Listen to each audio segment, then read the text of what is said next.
você já sabe muito bem que os senhores do mundo, eles estão no controle do planeta já há muito tempo. Os que estão aí hoje, as famílias Illuminati, as 13 famílias que comandam o mundo, que detêm 70% de toda a renda do planeta e que deixa apenas 30% da renda para ser disputada entre 7 bilhões aproximadamente de pessoas. Eles já estavam lá na Babilônia com Nimrod, eles já estavam no Velho Egito, já estavam na Grécia, já estavam em Roma e estão hoje centralizados na Inglaterra e Estados Unidos, mas não só nesses países. Tanto que nós temos um brasileiro ilustre no meio deles, né? Pelo menos dos Bilderberg, do Clube de Roma, né? Que se reúne sempre com os senhores do mundo. É o Fernando Henrique Illuminati Cardoso. O livro novo que foi lançado demonstra claramente esse envolvimento terrível do FHC com os senhores do mundo. E para você ter uma ideia, meu amado, já há muito tempo que o nosso país sofre essas influências. Porque, algumas das vezes, o Congresso Nacional é considerado o reduto de Satanás. Por quê? Porque já fizeram assim, já com esse propósito, e já há muito tempo. Brasília, você sabe que é a capital brasileira, foi uma cidade totalmente projetada, elaborada, minuciosamente, todos os detalhes. E muitas das vezes nós não percebemos e não olhamos e não visualizamos que há sempre por trás do visível, há o invisível. Nós dificilmente, né? Quando a gente vai ficando mais atento com esses vídeos aqui do Verdade Oculta, dos canais do YouTube, dos DVDs, é que nós vamos então nos despertando para essas coisas. E vamos percebendo já que sempre tem outro lado da moeda, né? Então nós ficamos mais atentos, nós ficamos com as vistas melhor, com uma melhor visão. É como se fosse um vidro com a janela embaçada. Então a visão que você tem do outro lado é uma visão diferente. Quando você limpa o vidro, fica limpinho, você vê bem mais claro as coisas. E dessa forma nós temos visto também, né, que muitas coisas que aparentemente são feitas ao acaso ou qualquer ideologia comum, na verdade são voltadas para o ocultismo. Brasília não é diferente. Brasília segue também esse mesmo critério. Tanto que eu vou trazer agora uma reportagem que ela faz parte de um livro muito conhecido, A Brasília Secreta, porque a mídia não divulga esse tipo de conhecimento. Claro que não, eles escondem. Você, por exemplo, nunca viu a Globo, né, que sempre gosta de mostrar, blá blá, já fez até uma minissérie sobre Brasília, eles nunca falaram em que Brasília foi inspirado. Nunca falaram. E outro lado também da moeda que eu acho interessante é a questão da religiosidade. Muitas pessoas, inclusive na internet, cobram, poxa, se vocês fizessem esse trabalho, mas não falassem nada de espiritual ou de religião, seria melhor. Eu não falo em religião porque eu sou uma pessoa que, para mim, eu não tenho religião e não aconselho ninguém a ter. Eu não combato religiões nenhuma, porque eu não sou nenhum militante, né, de extrema religiosa, esquerda, nada disso. Nada disso. Não combato ninguém, mas eu, para mim, não tenho religião, não gosto de religião. Então, também eu não sou adepto de nenhuma religião. Mas eles são. Vocês estão entendendo? É isso que eu quero dizer. Porque as pessoas falam, vocês têm que separar a religião desses vídeos. Mas não é eu não somos nós não, meu amado. Eles que fazem o mundo não separam as religiões. Dado o número de locais no Brasil que tem o nome de padroeiros e padroeiras, né? Enfim. E Brasília também não é diferente. Brasília é pura religião. Pura religião pagã. É puro paganismo. Brasília é totalmente entregue ao inimigo. É de Bafomete para pior, de cabeça de bode para lá.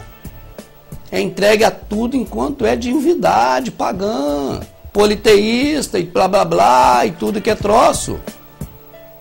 Mas a televisão nunca falou isso, ninguém nunca vai saber. E até mesmo o canal nosso aqui, né, as pessoas não têm tanta credibilidade, porque fala, esse cara falando, isso é um pastor maluco falando. Nem pastor eu sou. Eu não tenho pastor, eu nem prego pastor por aí. Eu falo, é até para o pessoal não ter pastor, correr de pastor. Mas o pessoal é equivocado, acha que eu sou pastor também. É um negócio complicado.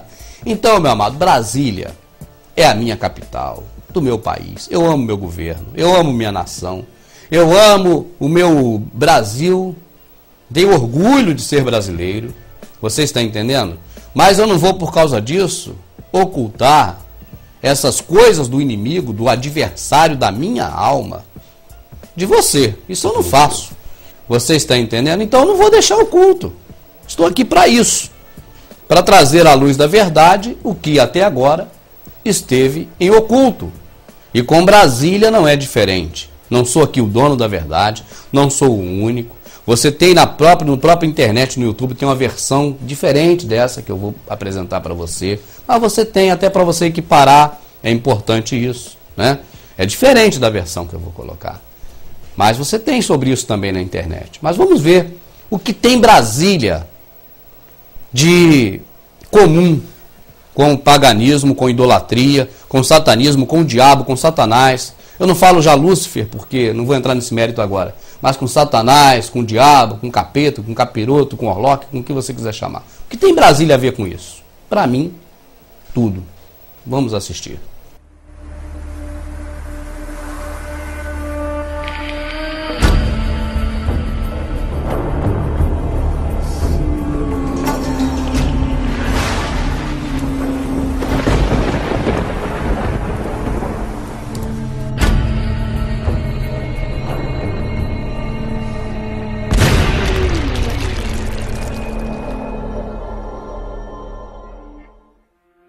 A arquitetura pagã egípcia e suas pirâmides remontam à antiguidade. A pirâmide, como já sabemos, é o principal símbolo Illuminati. Ela possui todo um conjunto de significados importantes para os ocultistas, e neste caso, a elite global. Hoje, passados milhares de anos, a capital brasileira, Brasília, busca repetir o paganismo egípcio através do seu principal símbolo, a pirâmide. As pirâmides Illuminati estão espalhadas em Brasília por toda parte. A catedral, o centro de convenções, as colunas do Palácio da Alvorada, o Palácio do Planalto, o Supremo Tribunal Federal, o Executivo, Legislativo, o Judiciário, situam-se nos ângulos do triângulo equilátero, formado na Praça dos Três Poderes.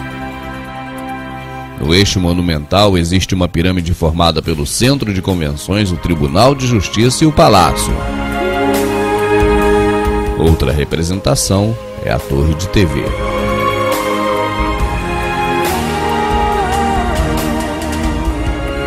Os templos egípcios costumavam ser subterrâneos. Nas entradas ficavam as imagens de esculturas de seus deuses. A Catedral de Brasília não é diferente. Semelhantemente à entrada dos templos egípcios, neste também há um túnel que leva ao centro do templo iluminado. Não por acaso, o templo da Legião da Boa Vontade em Brasília também possui sua entrada egípcia, onde simbolicamente se caminha das trevas para o Illuminati. A televisão convencional jamais te informou. Mas Brasília foi totalmente construída com base no tarô egípcio e na cabala. A rodoviária simboliza o H deitado, o homem mortal. Claro, é aqui que se encontra o cidadão comum de Brasília. O H deitado está no subterrâneo, no térreo e no superior, atingindo as três esferas: corpo, alma e espírito. As torres do Congresso formam o H em pé, simbolizando os dominadores do gado, os Illuminati. As torres também formam 11, as duas colunas, um passo além de Deus. Satanás, representado pelas torres no centro, governa como cabeça de bode, assim no céu como na terra. A concha por si só já é um símbolo satânico, e neste caso, se sobreposta, forma um dos mais queridos símbolos satânicos, o hexagrama. E por que ele é tão querido? Porque muitos estão hoje iludidos, carregando-o como se ele fosse o símbolo do rei Davi.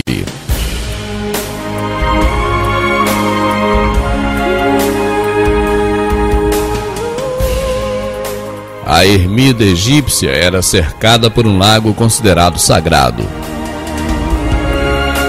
Essa pirâmide em Brasília é a ermida Dom Bosco,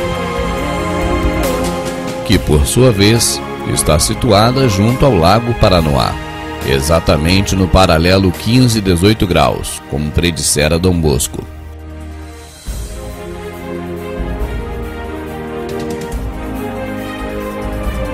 O Antigo Egito é imortalizado pelo famoso rio Nilo.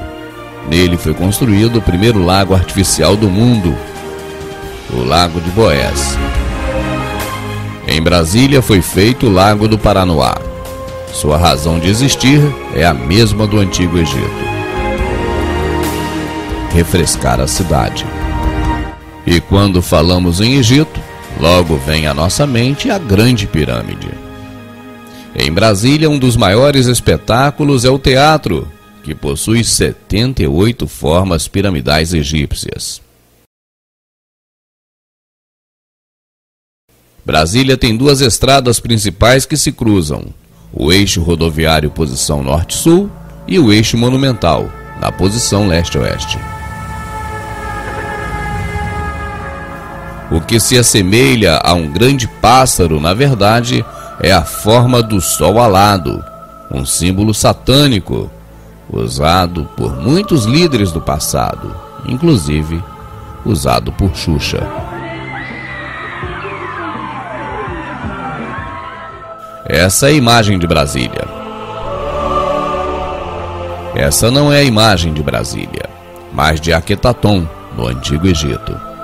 Suas asas compridas serviriam para que o deus Sol, Ra, pudesse abrigar seus escolhidos sob elas.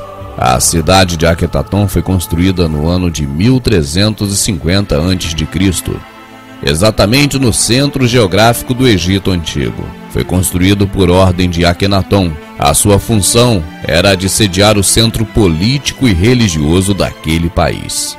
Brasília foi construída mais de 3 milênios depois, também exatamente no centro geográfico do Brasil, por ordem de JK, para ser sede administrativa e política do nosso país.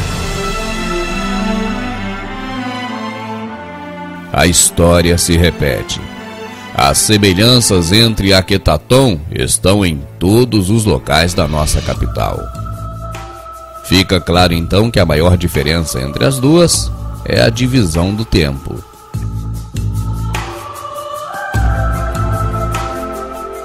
Essa é a sede da Companhia Energética de Brasília.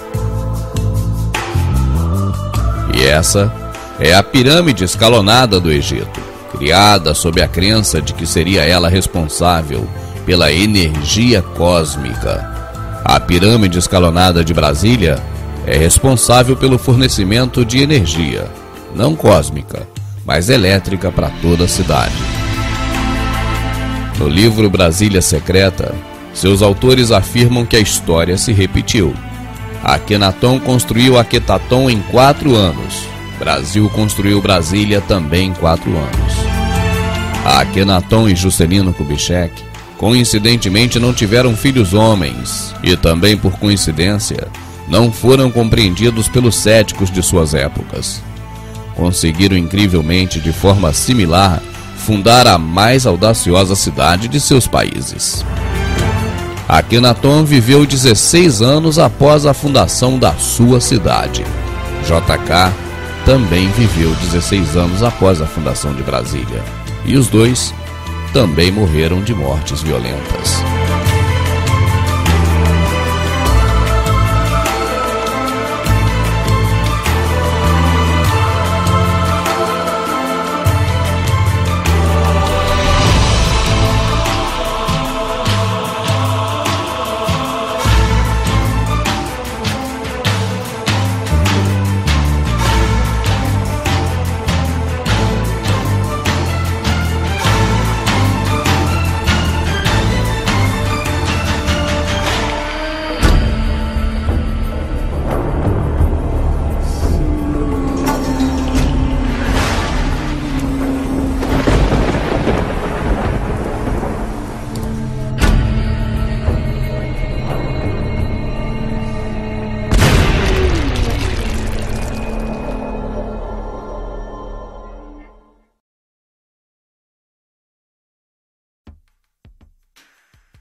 esse prédio moderno que você está vendo aqui, ele ainda não está construído.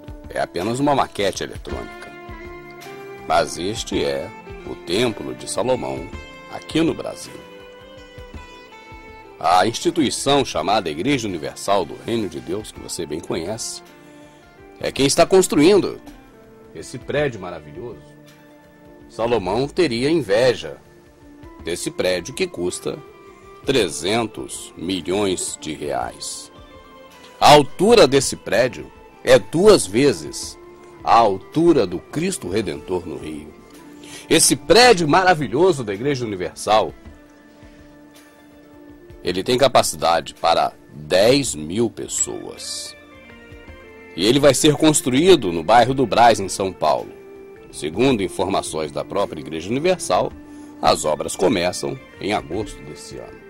Do lado de dentro do templo, com essa capacidade enorme para 10 mil pessoas, a Arca do Concerto no altar, que terá pedras vindas diretamente de Israel para a construção do altar. É um prédio muito suntuoso. Volto a dizer, o próprio rei Salomão, em toda a sua glória, nunca teve um prédio tão bonito como esse Templo de Salomão, que a Igreja Universal do Reino de Deus, ora, começará a construir aqui no Brasil. Agora, observando os textos da Bíblia, nós observamos no Velho Testamento, na Bíblia, que Davi gostaria de ter construído um prédio como esse, um prédio magnífico como esse para Deus, ou que fosse até um mais simples do que esse. Mas Davi, que segundo a própria Bíblia, era ele segundo o coração de Deus, a ele foi negado esse privilégio de fazer um prédio como esse, uma casa de Deus como essa. E Deus, na Bíblia, negou a Davi o direito, que seria também um prazer, de fazer a casa para Deus. Aí eu pergunto a você, os judeus, que são eles descendentes diretos de Davi, os judeus que são o povo escolhido, a nação eleita do Senhor, os filhos que saíram da coxa ou dos lombos de Abraão, até hoje, depois que o templo deles foi derrubado, eles nunca mais construíram outro templo. Construir templos para eles é uma coisa muito séria. Tanto que Deus não quis que Davi construísse, e Davi não construiu. E aí eu te pergunto, teria esse templo a autorização de Deus para ser construído? Teria esse templo a autorização do Criador para ser construído? Ou, aos olhos do Criador, irá soar esse templo como uma grande blasfêmia? Porque está escrito, Deus não habita em templos feitos por mãos de homens. Está escrito, a glória da segunda casa é muito maior do que a da primeira. E a segunda casa, então, seria essa? Se a segunda casa é essa, para que serviu a morte de Jesus? Se estamos retornando ao Velho Testamento. Essas perguntas você analise e obtenha as respostas.